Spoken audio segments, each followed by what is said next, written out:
আসসালামু আলাইকুম। সবাইকে প্রীতি ও শুভেচ্ছা। হাজির হয়ে গেলাম আপনাদের মাঝে।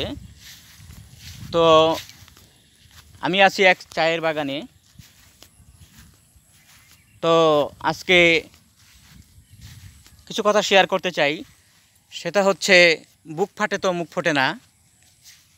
হ্যাঁ বন্ধুরা, এই কথাটা একসময় শুনেছি মেয়েদের বেলায় প্রযোজ্য। এখন এই ডিজিটাল যুগে এই কথাটা ছেলেদের বেলায় প্রযোজ্য। আমাদের এই সমাজে খেয়াল করলে দেখতে পারবেন, কিছু লোক, ছেলে বলেন মেয়ে বলেন, অনেক কথা, অনেক কষ্টের কথা বুকে চেপে রাখে, কারো কাছে শেয়ার করতে চায় না, বলতে চায় না। মানে মনের কষ্ট মনেই রেখে দেয়।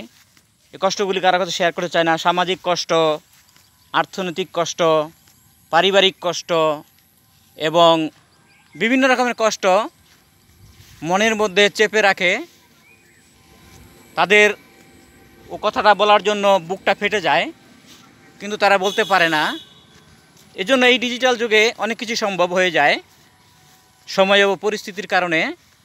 শুধু এই কথাটা মেয়েদের বেলায় প্রযোজ্য না, বুক ফাটে তো মুখ ফোটে না। এখনকার পরিস্থিতি ডিজিটাল যুগটা ছেলেদের বেলায় হয়ে যায়, বুক ফাটে তো মুখ ফোটে না।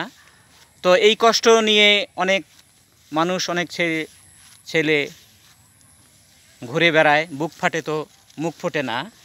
তো বন্ধুরা, কথাটা অনেক ক্ষেত্রে প্রযোজ্য। তো আশা করি কেউ ভুল বুঝবেন না। তো ধন্যবাদ। আজকের প্রসঙ্গটা এটাই ছিল। সবাই ভালো থাকবেন। আসসালামু আলাইকুম।